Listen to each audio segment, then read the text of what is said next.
Each team will have 10 to 12 minutes to present, followed up by 8 to 10 minutes of Q&A from the board. As you saw, it's stressful for the student driver and the instructor, parent, or guardian in the car. No one likes driving, really. Now, we came up with a solution, the light drive. The light drive is a light bar that goes in front of the dash of a student driver. Now, the parent holds the remote. This can indicate left and right turns. As you can see in the picture behind me, the arrows are up and down. Some of you have maybe already put it together that when you turn on your right blinker, you go up, and when you turn on your left blinker, you go down. It's just a simple thing that a lot of student drivers have struggled with, and we adjusted to. Also, the colors in the middle rectangular area change from green to yellow to red. Now, green means to go faster. We learned through MVP testing, a lot of students actually had a struggle with going the correct speed, and they usually went under. So we did adjust to have a specific color just for that problem. Yellow means that you have a minor problem, such as maybe not checking your mirrors enough.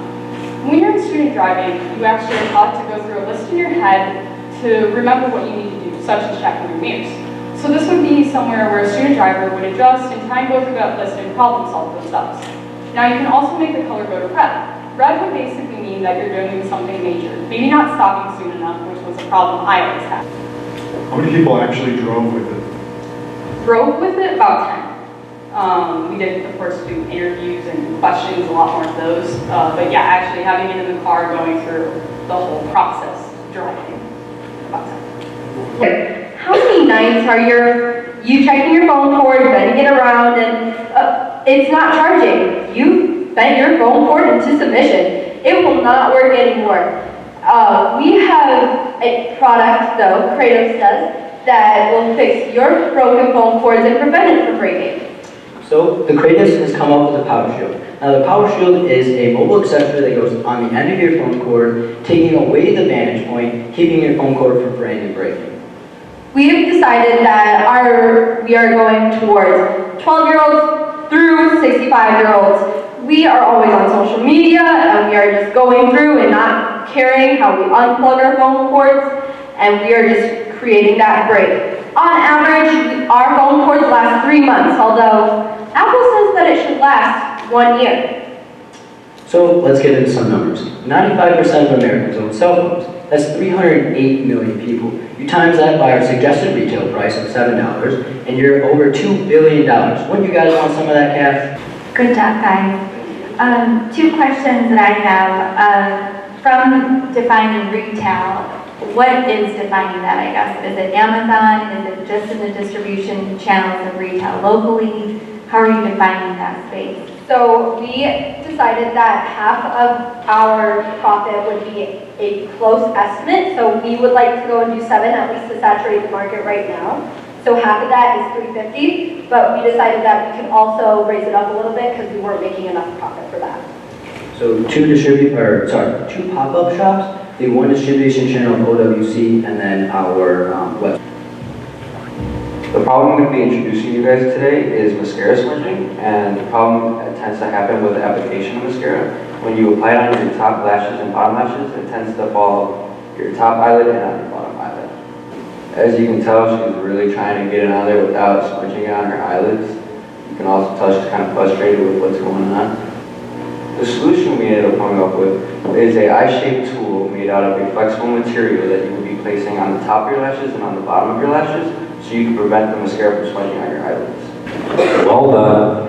I'm curious, from the MVP pitch, obviously the product that you initially had at the MVP was quite a bit different than what we're looking at today. Talk to us about that a little bit. Give us a little bit more explanation of kind of your development process. So what we did with that, I just took a piece of silicone and molded to where we wanted it to be, as the shape you see there.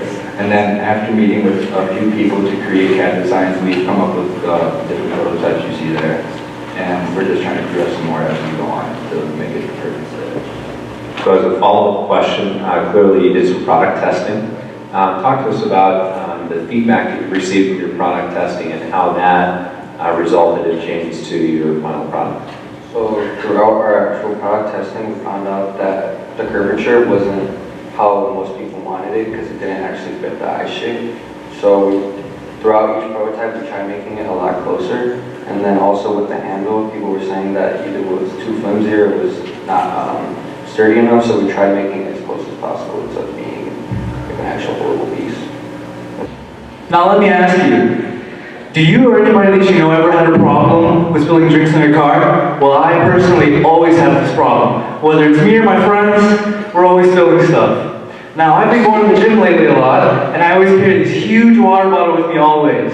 And the other day I drove to the gym, and I had my water bottle, but I took a sharp turn, and boom, my water bottle slid out of my hand. Water spilled everywhere. Not a good scene.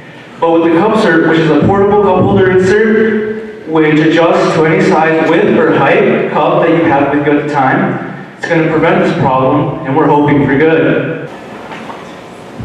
Nice job. One of the things we were commenting on the break is not just the content has been so much more refined and polished since MVP pitches for all of the groups, but presentation skills too. So it's really nice to see you guys did a great job. One question I have is just looking at timelines from where you're at in May to wanting production and in the stores in a month's time. Have you had a chance with Mac or whomever you're working with to validate how long it'll take to build those molds before going into production?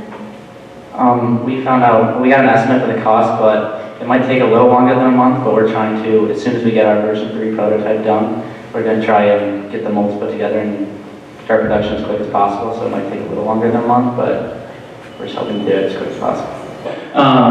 Without further ado, I would like to introduce our community champion, Erin McElroy. She's going to announce the winners. Thank you, Mr. Smith. It is my pleasure and honor to serve in this capacity. I think the future is bright. I would assume all of you out there, after hearing these pitches, that the next generation, we're all in good hands. So I just want to congratulate everyone. And it's very, very exciting to be a part of the Incubator-edu. And I hope anyone out there wants to be engaged in this program. And if you do want to coach, mentor, invest, or be involved, please reach out to me. I'm happy to connect you to this fabulous program. And hopefully it'll be going on into an accelerated mode in the future. So Dustin, if you can help me with the envelopes, I kind of feel like this is the Oscars. And without further ado, I'm sure these students are waiting to hear, you know, who has won, but I'm going to start with the second place and the runner-up. And the judges deliberated, and it was not easy, but second place goes to Cratos. So congratulations.